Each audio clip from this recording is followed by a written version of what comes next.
Outro parâmetro que confunde muito o nosso cérebro e tem um impacto gigantesco na vida das pessoas, e as pessoas não sabem, é luz.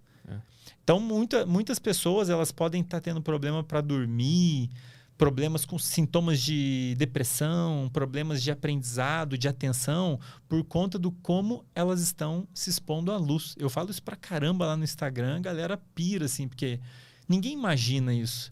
E qual que é a diferença, né, de hoje para antigamente? Hoje nós temos a luz artificial, que fica acesa quando a gente quer, inclusive quando não era para ter luz, que é de noite. Antigamente era como? Nós somos animais diurnos, né? Antigamente a gente tinha luz quando tinha sol. Nascia, o sol se punha, tudo bem que tinha o fogo ali, né? Depois que a gente dominou o fogo, tinha um fogo um tempinho. Mas primeiro que é uma luz de intensidade completamente diferente. E segundo que a gente não conseguia ficar mantendo fogo por tanto tempo, igual a gente mantém um iPad, um computador na sua cara ligada até altas horas da madrugada, né? E isso, cara, faz o seu cérebro ficar muito confuso.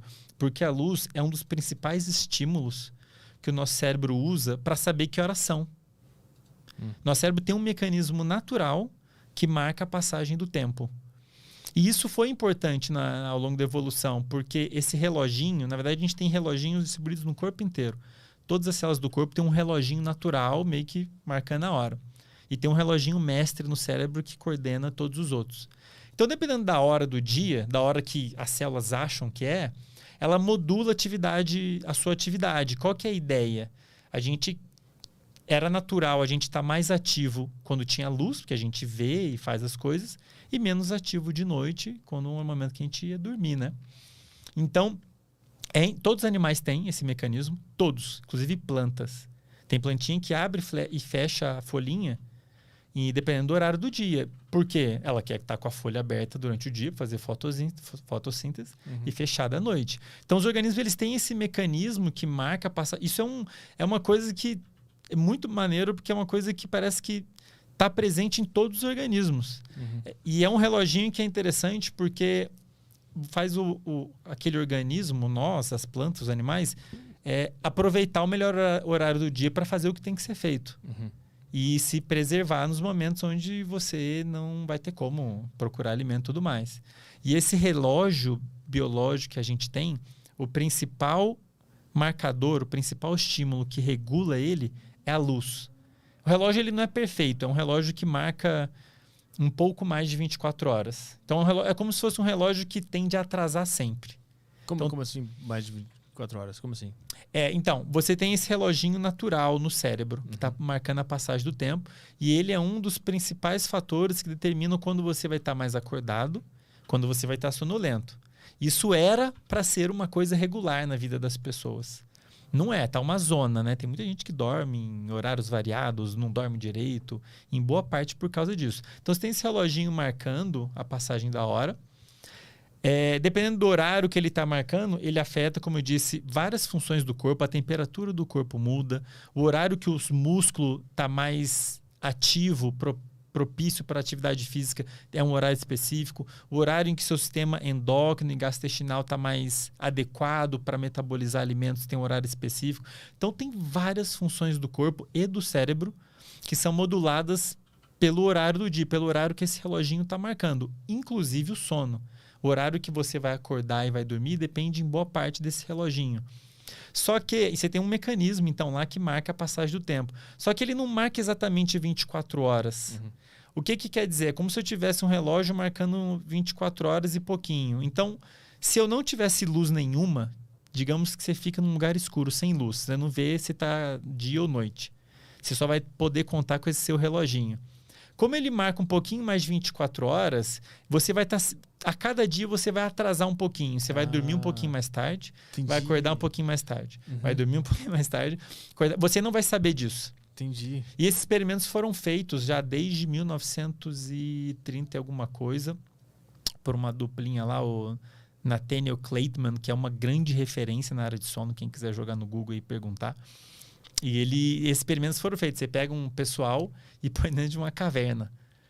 Isso já foi feito mais de uma vez. Ou um lugar que não tem acesso à luz para estudar esse ritmo natural do corpo humano, né? Então, você tem esse reloginho biológico programado na nossa genética para marcar a passagem do tempo. Só que ele não consegue, ele não marca exatamente 24 horas. Isso varia de pessoa para pessoa. Tem pessoas que marcam 25, tem pessoas que marcam...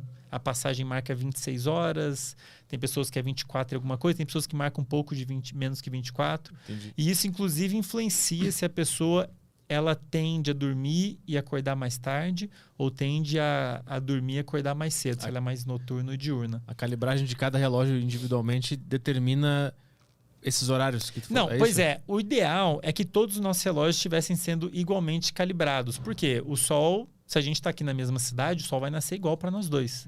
Então, se a gente se expor ao Sol no mesmo momento, né, luz do Sol, a luz do Sol é como se ela zerasse o relógio. É como se todo dia você chegasse lá e zerasse ele para ele começar de novo. Entendi. E não deixar ele atrasar. Se você deixar ele rodando sozinho, ele vai atrasar um pouquinho todo dia e os horários vão ficar uma zona. Por isso que quando a gente é jovem e fica no quarto jogando videogame, a gente começa a dormir cada vez mais tarde.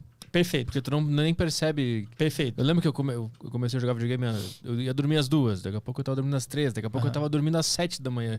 De tanto videogame que eu jogava quando eu era jovem. E aí é um problema, porque você não tem a luz natural. Porque o que é legal da luz natural? Duas coisas. Uma que ela é muito forte do ponto de vista energético em modular esse reloginho.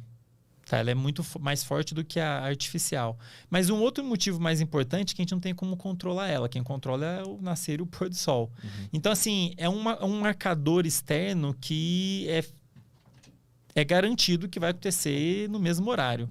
Então, assim, é uma forma muito boa da gente conseguir manter o nosso relógio sempre ajustadinho, é se expor o máximo possível à luz natural. Se a gente não se expõe muito à luz natural, que é algo que pode estar até acontecendo muito na vida das pessoas agora, estão ficando mais em casa, a tendência é esse reloginho perder essa informação importante para regular e o horário das pessoas ficar meio bagunçado. Elas vão começar... Porque daí agora elas ficam mais expostas à luz artificial e a luz artificial tá lá toda vez que você quiser, né?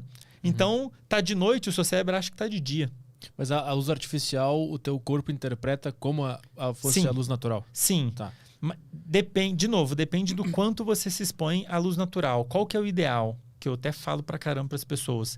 Se expõe o máximo à luz natural, especialmente de manhã, logo depois de acordar. Porque daí seu reloginho sabe, o dia começou agora.